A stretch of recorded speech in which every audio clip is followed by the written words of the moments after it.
Sometimes the biggest, most profound lessons come from the simplest little stories.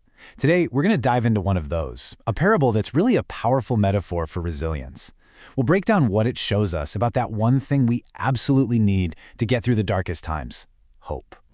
So the story kicks off in this really calm, quiet place. Picture it, just 4 candles burning together in a room. And as we're about to find out, each one of these candles stands for something huge, a core virtue, one of the real pillars of a good life, and honestly, a stable world. But, of course, that quiet doesn't last long. The story takes a quick turn to show us just how fragile these pillars really are.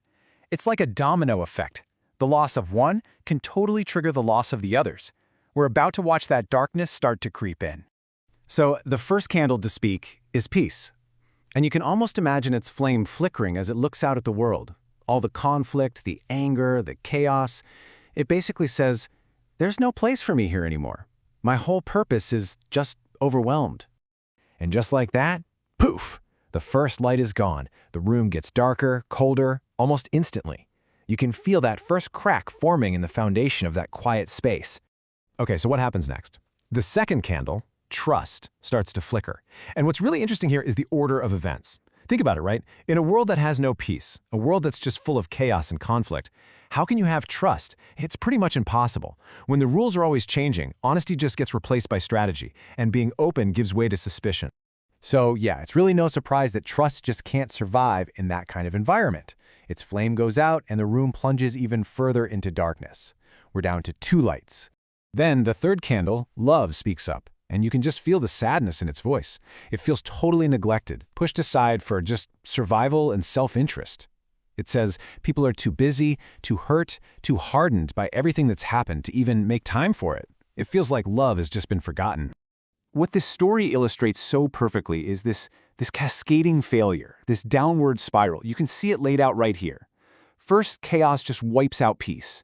Then, that chaos creates the kind of deceit that makes trust impossible to sustain. And finally, everyone's just so emotionally drained from it all that love starts to feel like a luxury they can't afford. Each loss makes the next one almost a sure thing. But just when it seems like the darkness is about to win, the story throws a curveball. A child walks into the room. And this child represents something totally different. An innocent perspective. Someone who isn't jaded by all the world's failures yet. And this is the turning point. And the child just looks at these extinguished candles and asks a really simple, direct question. It's honestly the same question we all ask when we look around and see things falling apart, right? Why did you stop burning? Why isn't there any peace? Why can't we trust each other? Why does love feel so far away? It's really a cry for understanding when everything feels hopeless. And then an answer comes. Not from the darkness, but from that single lonely flame that is somehow kept burning against all odds. And this, right here, is what leads us to the story's really powerful conclusion. The fourth candle reveals its name. It says, I am hope. As long as I burn, the others can be lit again. And that one statement just changes everything.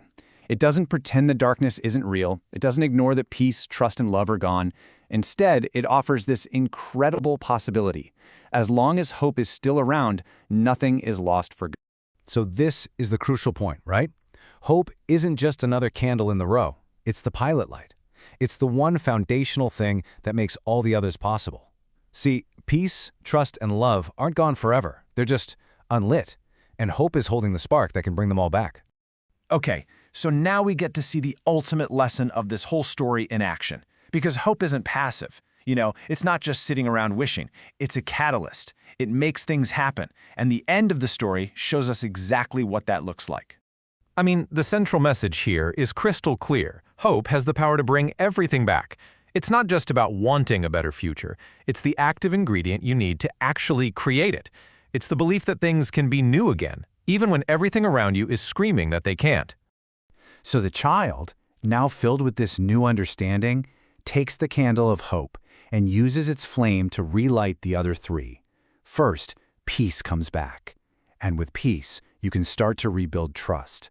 And when you have both of those, love can finally flourish again. Hope is the one thing that can completely reverse that downward spiral. And that's where the story leaves us. with this really simple but powerful instruction. Keep your candle of hope burning. It's basically handing us a personal responsibility. Because look, the world is always going to have some chaos, some deceit, some neglect. The one flame we absolutely have to protect is our own. So the real question isn't if the other candles will go out, it's whether you'll be ready to relight them when they do.